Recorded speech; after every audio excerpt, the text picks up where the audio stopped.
Alright guys, I'm putting the conversion kit onto my Porsche Rim. I figured I might as well film it so we can do it together, and if anybody else had any questions about it, then they can watch this video. Hopefully it's helpful. So I purchased the Sim Racing Machine conversion kit. This kit is good for the BMW GT2 rim and the Porsche 918 rim. That's what I have from Fanatec. Sim Racing Machines, they sell a bunch of conversion kits for a bunch of different rims, but we're just focusing on this one now. So it's the Fanatec wheel side conversion kit version 3.2, 3.4, fitting, and Ellie's here. So what comes in the box, you ask? Well, here you go. You have the actual conversion kit. It's got the board inside of it, and it's got the wire that comes out. There's actually a little red button here inside of there. That's for firmware updates. Don't have to worry about that. It comes with some screws for the quick release. Comes with a sticker, a business card, some actually pretty good detailed instructions, and it cost me $137 US. That's with shipping everything to my house, just so you know, 137 bucks. So let's get going. All right, so the first thing you do, you get your rim. We're using the Porsche one, and there's 4 screws here. Now, Fanatec uses really soft screws. I've already had to replace them. This was like months ago with just normal screws. But basically there's 4 of them. One here, here, here, and here. You undo those. Now this is the original quick release from Fanatec that's on the rim when you buy it. Okay? And then once you get those front screws off, this whole thing pops off from the back, but when you first get it off, you're gonna have to be really careful, tip it forward, because you have these 2 wires. It's all unhooked, obviously. You have these 2 wires. These are for the shifters, and they're plugged in like right here. They're pretty short right here, and then there's another one over on that side, plus there's a ground wire here. So when you first initially take this off, also this thing is in here as well. So you don't get much leeway. The first thing you do is I usually get a needle nose pliers and really gently take off these 2 wires first, and then there'll be some glue here. It's pretty brittle, so you can usually get that off pretty easily. And then you'll have to get a screw, a hex screw, because this thing's gonna be right in here, and you wanna undo that screw first. Once you get that done, this whole thing will be in 2 pieces. Once this thing's in 2 pieces, you come in here, and there's going to be all these screws in here to get the quick release off. Now, once again, these are super soft metal screws. They're horrible, so you got to be really, really careful. They strip out super easy. Mine are already completely destroyed. But the good thing is that the kit includes 2 additional ones. So anyway, once you get all this done, these will, we'll do it really quick. These will pop off. You can get the Fanatec, whatever you want to say, quick release off of here. And this conversion kit is really for any, it's for any direct drive system. You're just trying to put this rim on just a regular shaft. So then there you go. This will come off. You can throw this in the trash, or you can save it like I did, so you can make a video on it. Okay, great. So now that's pretty basic. So next step. Alright guys, once we got the back of the rim separated, we grab our kit. These screws come with the deal, so just take these off. Remember where they go. The instructions say that's important. So we're going to take these off. They're right here and here. We're going to feed this through.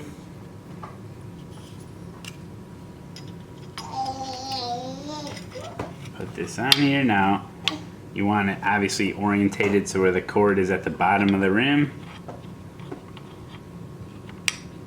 Put it in there, the holes match up. Now it says to use a little bit of loctite on these screws because she's helping. You reading the instructions? So what I'll probably do, get one in there just to hold it. And then I'll grab a little Loctite, because there's only 3 screws. Well, there's going to be 4, the one with the grounding wire that hold this. So we're just going to put just a little bit, just to hold these screws in place a little bit better. So they don't come loose. Just a dab will do ya. Whoop. That goes in here.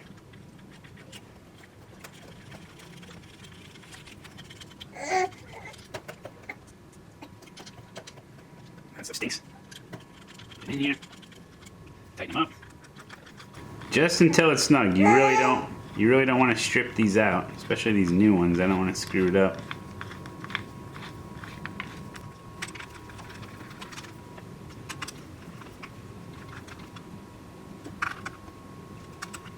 All right. The original Fanatec quick release uses all the screws. If you get all the screws out and you look at them, one of them is going to be a little bit longer and slightly different color. If you notice, it's this one. This is the one you're going to want to use for the ground wire. That's right, Ellie. So this ground wire coming from the rim itself is going to be threaded through here and then put into this bottom one. And the instructions say that this screw going into their kit, it's not quite threaded perfectly, so you kind of go in at an angle and you kind of force it in. And it's just the way it is. But yeah, we'll do that next. Alright, so this gets real finicky because everything's really short, but grab that one screw, throw it in here, and it goes right in here. Might be hard to see, it's a little finicky. We'll try to get it in there.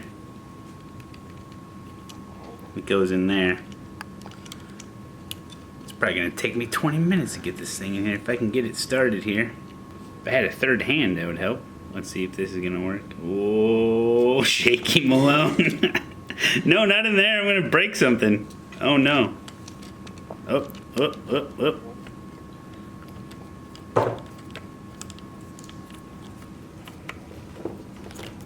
Oh, I feel it going in. They said it might be tough.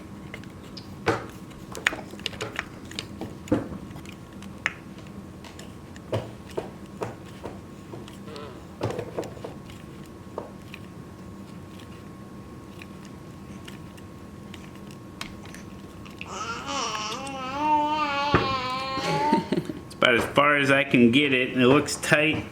It definitely grabbed the kit. It's a little bit longer of a screw. There we go. Now I'm going to plug this in and throw a little hot glue on it.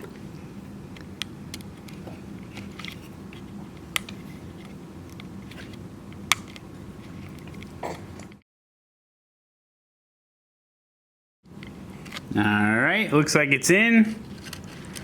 We're just gonna add a little bit of glue here to hold this on, this connection nice and tight.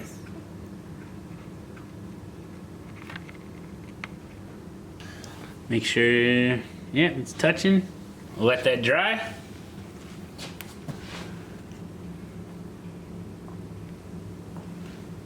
Alright guys, the hardest part is getting these little connections here because it's so tight and right into there. Just gotta like feed it in there with my fat fingers. It's so hard to do. Yeah, I know, I'm frustrated already. Sometimes I use some pliers. I think it's in. That's what she said. Alright, Ellie, I think we got it. So once everything is connected, make sure all your little wires and stuff don't pinch anything as you close this up. These wires are in the way. Just try to find a home for them here as we close this up.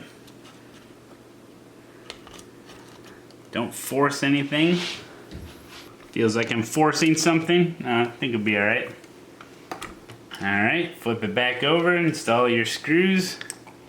Now these aren't the Fanatec screws, I changed them. And I've already stripped these out too, but...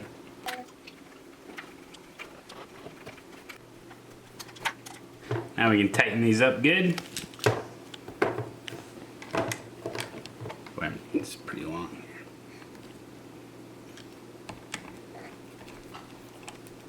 here. All right. Flip it back over. As you can see right in here, there's a little red button here. And I mentioned that earlier.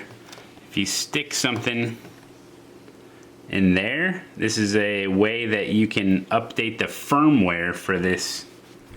I think they call it a teensy chip. If there's any updates you need, this one has the latest update. But the good thing is you don't have to take the whole thing apart to do like a firmware update. All right, we're good to go. This thing is definitely attached, ain't going anywhere. Hopefully we loctited the screws.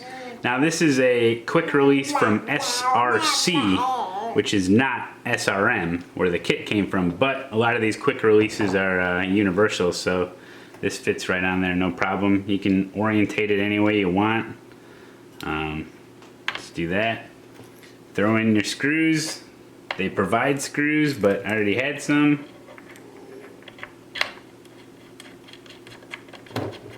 Throw them all in here. You'd be rocking and rolling.